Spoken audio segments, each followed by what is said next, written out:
Hello and welcome back to our channel. So today in this video we are going to learn about how you can deactivate your field account. So without wasting much of our time, let's get straight into the video.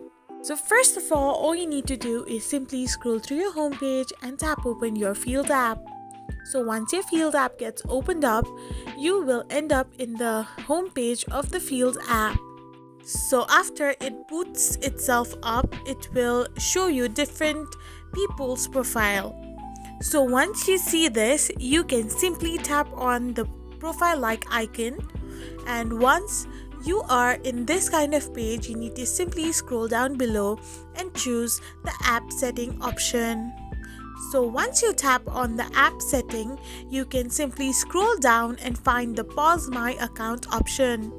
So here you need to simply tap on the yes pause my account, and after you do so, your account will go through a deactivation process. So you can give them a reason or simply press on no thank you, and this way your account or field will get deactivated. I hope you found this video helpful, so don't forget to hit that subscribe button and do give us a thumbs up. Thank you for watching.